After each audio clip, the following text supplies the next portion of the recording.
తన భర్త దేవుని నమ్ముకున్నాడని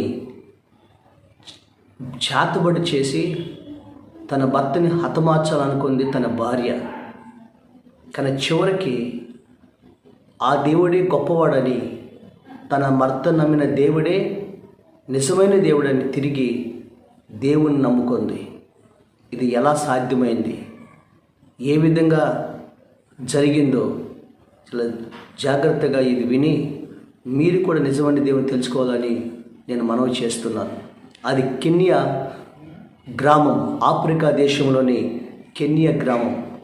ఆ గ్రామంలో ఎక్కువగా భూత వైద్యులు, మాంత్రిక శక్తులు, షల్లంగ శక్తులు పెట్టేవారికి ప్రజలు భయపడుతూ ఉండేవారు.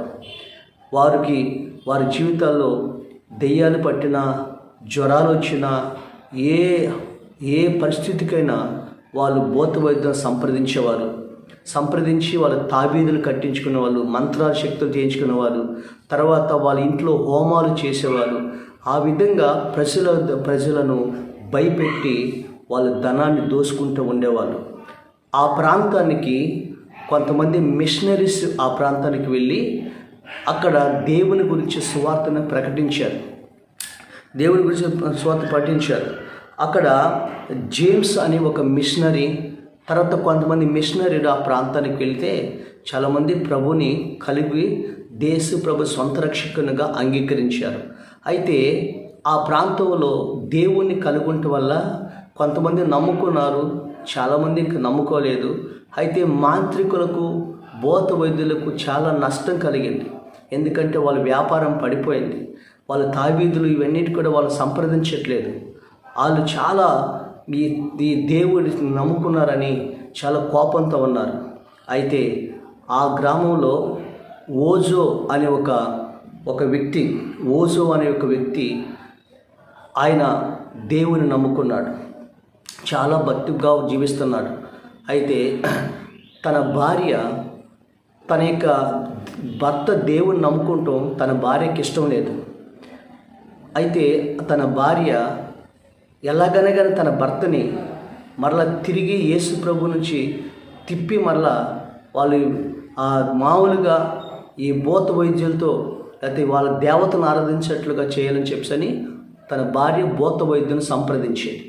ఎప్పుడైతే తన భర్త సంప్రదించిందో అప్పుడు చెప్పింది తన భార్య ఏమనంటే, నా భర్తకి ఇది దెయ్యం పట్టింది, వాళ్ళు ఆ తెల్లోని దేవుని నమ్ముకున్నాడు, ఆయన అతని నుంచి విడిపించాలి మీరు అని భూత వైద్యులతో చెప్పింది. అప్పుడు ఆ భూత వైద్యుడు ఇదే అనుభవం అన్నారు. ఎందుకంటే వాళ్ళు అప్పటికే చాలా నష్టపోయి కోపంగా ఉన్నారు కదా. ఎప్పుడైతే తన భార్య చెప్పిందో, ఓజో భార్య చెప్పిందో, అప్పుడు నీ భర్త ఎక్కడున్నాడు అని భూత వైద్యుడు అడిగాడు. ఆయన పొలంలో పనిచేస్తున్నాడు అంది. అప్పుడు భూత వైద్యుడు సరే పద మీ ఇంటికి వెళ్దామని ఆ ఇంటికి తీసుకొచ్చింది. ఆయన ఒక కోడిగుడ్డుని ఆయన మంత్రించి ఆ గుమ్మం మీద పెట్టాడు. తర్వాత దాని మీద మంత్రించిన బూడిద భస్మం అంటారన్నమాట, భస్మం అంట ఆ కోడిగుడ్డు మీద పోసి అప్పుడు అన్నాడు, ఇదిగో నీ భర్త వచ్చి ఈ కోడిగుడి గుమ్మం దాటిన వెంటనే నీ భర్త కాలు చేయి పడిపోయింది, పక్షవాతం వస్తుంది. అప్పుడు వెంటనే నీ భర్త నా వద్దకు తీసుకురా, అప్పుడు నేను పక్షవాతాన్ని బాగు చేస్తాను. అప్పుడు యేసు ప్రభు దేవుడు కాదు, ఇదిగో మాంత్రికులు వీళ్ళే దేవుళ్ళని అనేక మంది తెలుసుకుంటారని ఆ భూత వైద్యుడు చెప్పి వెళ్ళిపోయాడు. సాయంకాలం ఓజో అనే భక్తుడు వచ్చాడు. ఆయన ఇంటిలో వచ్చిన వెంటనే ఆ గుమ్మం మీద ఉన్నటువంటి కోడిగుడ్డును చూశాడు. ఆయనకు అర్థమైంది ఇది భూత వైద్యుల పని అని. అప్పుడు వెంటనే దాన్ని చూశారు. ఆ చుట్టుపక్కల ప్రజలందరూ కూడా గమనిస్తున్నారు, అతనికి ఏమైంది, అతనికి అప్పుడు ఏం జరుగుతుందని అందరు గమనిస్తున్నారు. ఇది కూడా ఈయన గమనించారు. వెంటనే ఆయన యేసు ప్రభు రక్తంలో కడగబడ్డాను కదా, ఆయన వెంటనే లోపలికి వెళ్ళి ఆ కోడిగుడ్డుని తీసుకెళ్ళి చక్కగా లోపలికి వెళ్ళి ఆమ్లెట్ వేసుకుని ఆ కోడిగుడ్డుని ఆమ్లెట్ వేసుకుని ఆ ఆమ్లెట్తో తిన్నాడు. అతనికి ఏ హాని జరగలేదు. అది చూసిన తన భార్య ఆశ్చర్యపోయి, అంటే ఈ భూత వైద్యులు చేసే ఈ మాంత్రిక శక్తుల కన్నా నా భర్త నమ్ముకున్న దేవుడే శక్తిమంతుడు అని తన భార్య ఆశ్చర్యపోయి తన భార్య కూడా అతను బట్టి నిజమైన దేవుణ్ణి నమ్ముకుంది. నేను స్తోత్రం. అలాగనని ఆ చుట్టుపక్కల ఉన్న ప్రజలందరూ కూడా ఈ దేవుడు చాలా శక్తిమంతుడు, ఈ దేవుడికి ఏ హాని జరగనివ్వకుండా మాంత్రిక శక్తులు, భూత శక్తులు ఏమి చేయలేదంటే ఆ శక్తుల కన్నా గొప్ప దేవుడని చాలామంది యేసు ప్రభుని నమ్ముకున్నాడు. ఆ ఓజో అనే సాక్ష్యం వలన, ఆయన దేవుడి కొరకు నిలబడటం వల్ల ఆ గ్రామం అంతా కూడా యేసు ప్రభుని అనుసరించి అతను ఆ ప్రాంతాలకు గొప్ప మందిరాన్ని కట్టుకొని అద్భుతంగా దేవుని ఆరాధిస్తున్నారు. ప్రియులారా, అద్భుతం. దేవుని స్తోత్రం కలుగును గాక. అక్కడ దేవుడు మహాకార్యాలు అతని జీవితంలో జరిగించాడు. ఏ హాని జరగకుండా ఆశ్చర్యం జరిగించాడు. ప్రజలా అనుకుంది తన భర్త అయిన మార్పు చెందాలి లేదా హతమార్చాలి అనుకుంది. కానీ ఆఖరికి ఆమె అతను నమ్ముకున్న దేవుడు గొప్పవాడు అనుకుని ఆ యేసు ప్రభువును అనుసరించింది. ఈ రోజున అతనికి ఏ హాని జరగకుండా కాపాడింది. ఒక మాట తెలుసా, నీ జీవితంలో కూడా షల్లంగి శక్తులని, శాతబడి శక్తులని, దెయ్యపు శక్తులని, మాంత్రిక శక్తులని నీ జీవితంలో ఏమైనా భయపెడుతున్నారేమో, అలాంటి భయపెడుతున్నారేమో. ఒకవేళ అవేమి నీకు హాని చేయవు. నువ్వు యేసయ్య రక్తంలో కడగబడ్డావు, యేసయ్య రక్తంలో కడగబడ్డావు. తెలుసా నీకు? నీ యోహాను సువార్తలో 1 యోహాను 4:4 చెప్తాడు, మీలో ఉన్నవాడు ఈ లోకములో ఉన్నవాడి కంటే గొప్పవాడు. Praise the Lord. మీలో ఉన్నవాడు ఈ లోకంలో ఉన్నవాడి కంటే గొప్పవాడు. ఆ బైబిల్ గ్రంథంలో రాయబడుతుంది. నీకు ఏ హాని జరగదు. ఎందుకంటే యేసు నామములో దెయ్యపు శక్తులు లోబడతాయి. ఎందుకంటే మన యేసు ప్రభువారు ఆయన రక్తములో నువ్వు కడగబడ్డావు. నీకు ఏ హాని జరగదు. మాంత్రిక శక్తుల కన్నా, ఈ లోక సమస్త వాటి కన్నా నువ్వు ఆరాధించిన దేవుడు గొప్పవాడు. ఆయన సృష్టికర్త అయిన దేవుడు అయిన. కాబట్టి ఏ విషయంలో భయపడద్దు.